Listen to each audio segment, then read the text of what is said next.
मधुरं मधुराक्षरम् आरुह्य कविताशाखां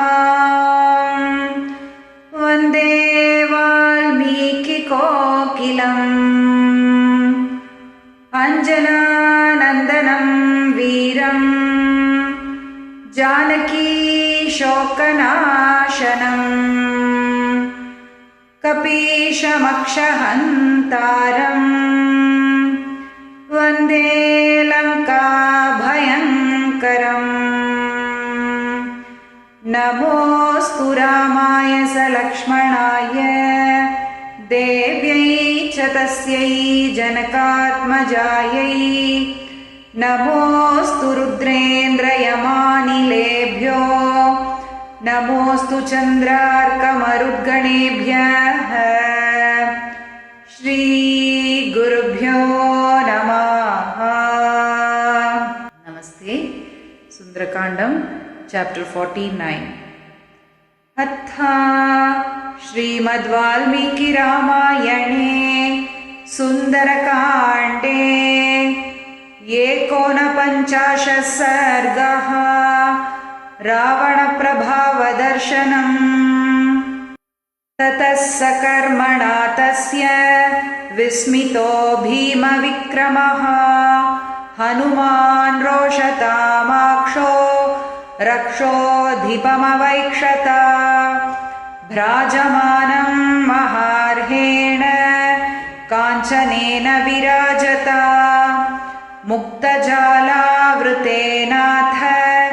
मुकुटेन महाद्युतिम् वज्रसंयोगसंयुक्तैर्महार्हमणिविग्रहैः हैमैराभरणैश्चित्रैर्मनसेव प्रकल्पितैः महार्हक्षौमसंवीतं रक्तचन्दनरूषितं स्वनुलिप्तं विचित्राभिर्विविधाभिश्च भक्तिभिः विवृतैर्दर्शनीयैश्च रक्ताक्षैर्भीमदर्शनैः दीप्ततीक्ष्णमहादंष्ट्रैः प्रलम्बदशनच्छदैः शिरोभैर्दशभैर्वीरं भ्राजमानं महौजसं नानाव्यालसमाकीर्णैः शिखरैरिव मन्दरम् नीलाञ्जनचयप्रख्यं हारेणोरसिराजता पूर्णचन्द्राभवक्त्रेण सबलाकम् इवाम्बुदम् बाहुभैर्बद्धकेयूरैः चन्दनोत्तमरूषितैः ब्राजमानाङ्गदैः पीणैः पञ्चशीर्षैरिवोरगैः महति स्फाटिके चित्रे रत्नसंयोगसंस्कृते उत्तमास्तरणास्तीर्णे सुपविष्टं वरासने अलङ्कृताभिरत्यर्थं प्रमदाभिः समन्ततः बालव्यजनहस्ताभिरारात् समुपसेवितम् दुर्धरेण प्रहस्तेन महापार्श्वेन रक्षसा मन्त्रिभैर्मन्त्रतत्त्वज्ञैर्निकुम्भेन च मन्त्रिणा सुकोपविष्टं रक्षोभैर्चतुर्भैर्बलदर्पितैः कृत्स्नं परिवृतं लोकं चतुर्भैरिव सागरैः सचिवैर्मन्त्रतत्त्वज्ञैरन्यैश्च शुभबुद्धिभिः अन्वास्यमानं रक्षोभैर्सुरैरिव सुरेश्वरम् अपश्यद्राक्षसपतिं हनुमानतितेजसं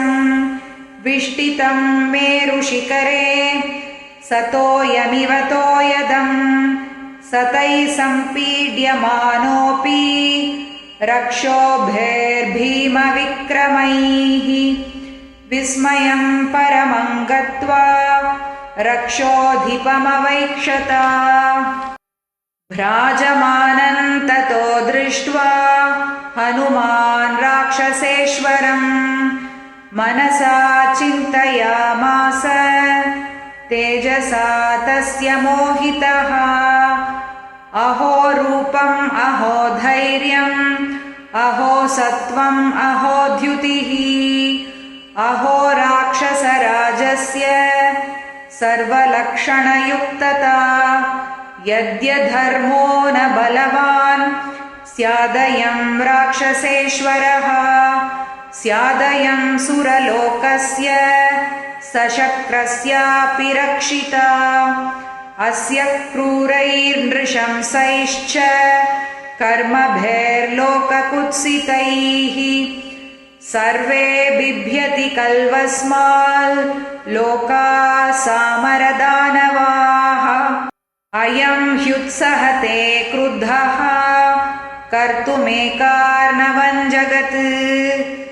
इति चिन्तां बहुविधाम् अकरोन्मतिमान् हरिः दृष्ट्वा राक्षसराजस्य प्रभावम् अमितौजसः इत्यार्षे श्रीमद् रामायणे सुन्दरकाण्डे 49 सर्गः। ॐ